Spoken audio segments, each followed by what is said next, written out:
these moments where you feel uprooted, right? Where suddenly you feel like there's like this insecurity in where it is you're landing, like not Mhm. necessarily like when I say insecurity, like insecure attachment, right? So Mhm. it's like this sense of insecurity of having been uprooted and there not being any structure, or there, the systems that you have in place are different, and it's normal for our nervous system in those situations to go into some alarm, right? To Mhm. move towards hypervigilance and scanning and all of those things, because it is taking in the new environment, and that's expected, right? Mhm. But it's what to do with that as well. And what I wanted to say is that there's this opportunity every time you do get uprooted and it gets alarming to your system. There's the opportunity to kind of dive back in and use it as medicine, really. Like, use the insecurity, the instability, the grind, even the heat, not even where am I going to get a meal today, all of it, right? It can be used as a tool to turn towards the stuff that's being uprooted. And really, because any time we're, for all of us, right, in our life, we're noticing all the things that we have resistance to. Resistance shows up as constriction, it shows up as fear, it shows up as anxiety, it shows up as scanning and tension, and all these different ways that we notice that we've got these cues or these symptoms that are presenting. And really what it's showing us is that we're resisting life Mm. in all these different ways. And so then in that moment where it's like we recognize the symptom, and then we have a choice, and we have that choice because we're here working together, right? Not everybody is aware that they have this choice. So when I say we have a choice, it's because we're bringing that to conscious awareness. And now we know we have a choice. And that choice is, can I turn towards that which I'm resisting? Moment to moment. This is the work, right? Can I turn towards that which I'm resisting? And we'll talk about all the different ways, in which we can work with that turning towards, right? But Mhm. ultimately, it's complicated because, we have adult brains, we have a lot of past material now, we have a lot of imprints, we have a lot of programs. It's complicated because our mind gets in the way. But if we look at your daughter, for example, right? What was she doing? She was taking her frustration out on the cat.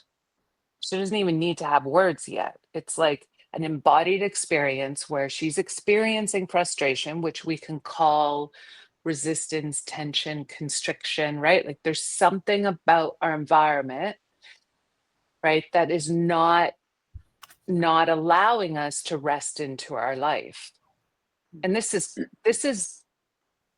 it's not like we're supposed to go through life and not ever experience this. This is life, right? It's going to bring that up, and then we learn what to do with it. But so many of us didn't get taught this, so we have all these ways in which we protect and buffer ourselves from actually turning towards the material. Whereas, so your daughter, right, this is a good example. Frustration takes it on her cat, you show up, you invite her to turn towards it, Mhm. you set a boundary, right? We still set a boundary, right? And that's like, no, you're not allowed to harm the cat. And now the frustration's bigger. So now you're hitting the wall of futility, which is what we do as adults too. And we're in the wall of futility is usually where we really resist and fight, right? There's a lot of internal fighting, and some of us project it externally too, right? When we're in our futility. And it's because we were never shown how to turn towards the tears in our futility and trust that it's adaptive. So being in the futility is adaptive. Every time we actually get beyond it, it's like it's it's wrestling with all of that in our emotional body, in our psychological body, in our physical body. And then there's the release. In the release, that's where we get the space. That's where the resting comes. But many of us hit the wall of futility. We feel the tension, the resistance, the constriction, the frustration. And then we have all of these behavioral patterns or thought patterns or emotional patterns that are there to actually move us away from the futility.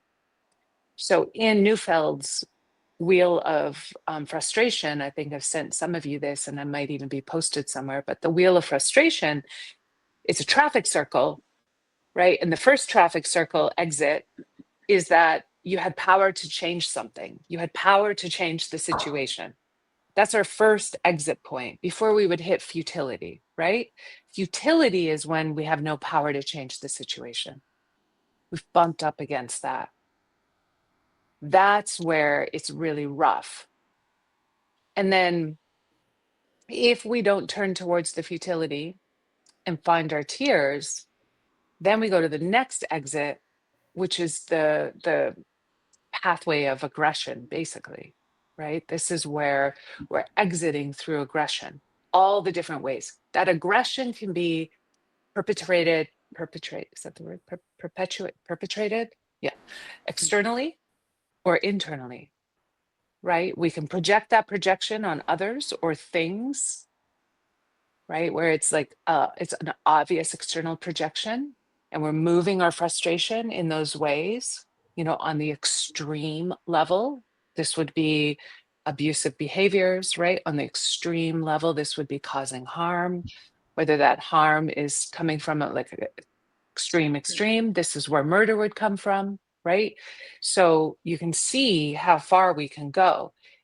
If we're not externalizing it, but we're internalizing it and swallowing it, all that gets projected towards ourselves and our parts. And this is where all of the critical thoughts come in, the self-hatred, the self-harm behaviors, which can look like addictions, right? This is where suicidal ideation, dark thoughts, all of that's going to come in here because it's all being internalized and swallowed.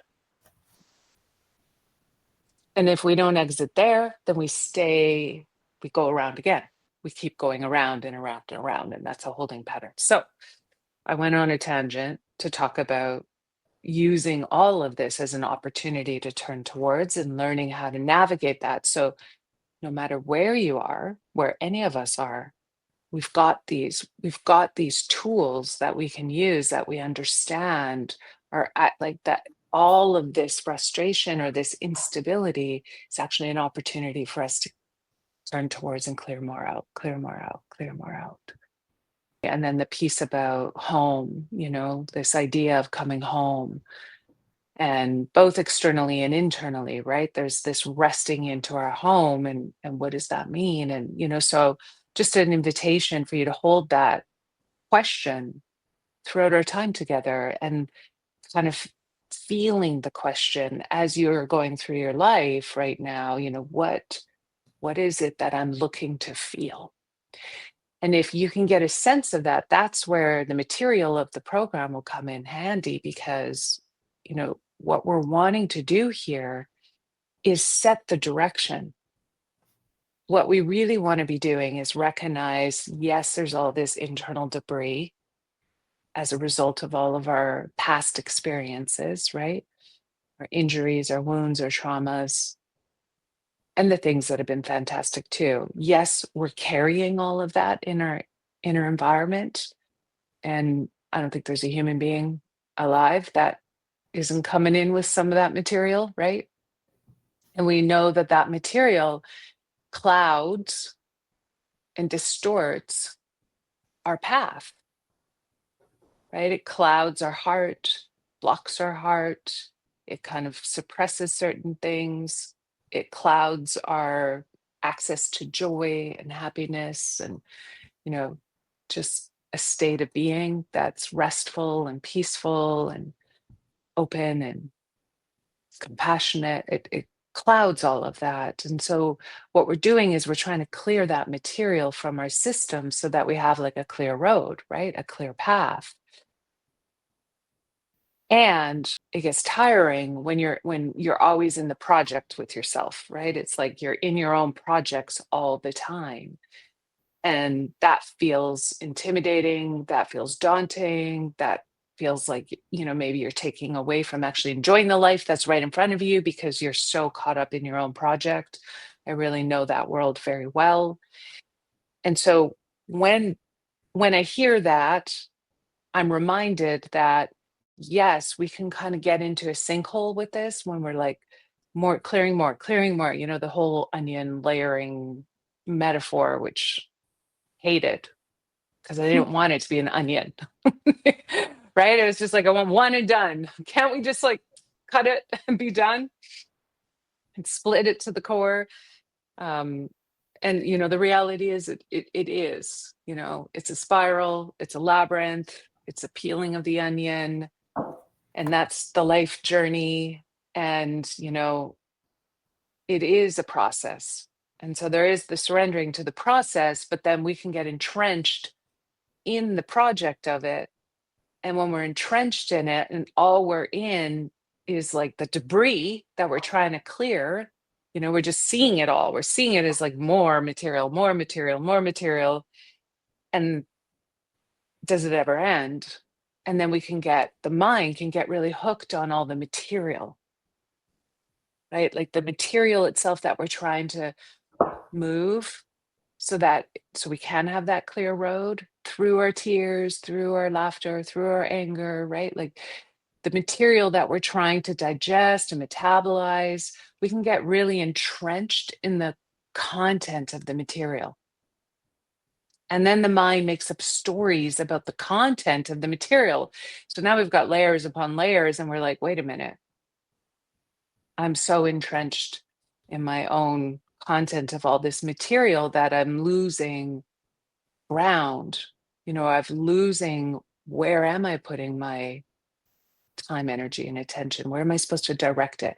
So what that reminded me of when you were talking about that, obviously my own experience of being very entrenched at times, is that we have to remember that we're setting a compass in motion. So if we don't know where we're going, then we're just free sailing, right? We're not actually steering anything. The winds are just taking us. And so then we would feel really ungrounded or off path. So we have to really know where we're going. And many of us have understood that to be like a material arrival of something, you know, to achieve a certain amount of success or to achieve a certain amount, success and then therefore wealth, let's say. That's usually like a really obvious trajectory that people can attach to. And I mean, you're welcome to attach to that as well. And then I would push further and say, and then once you've arrived there, what is it that you would experience or feel more of or less of? That key question has been the primary motivator for me to work with this material over this last year very intentionally, has been not focused on the object of the outcome, right? And then what I would invite in is, so now we see ourselves landing there. So you're there, right? So we're using mental rehearsal. There you are. You're in it. You've landed there. And then the question is, and then what is it that I'm going to experience more of?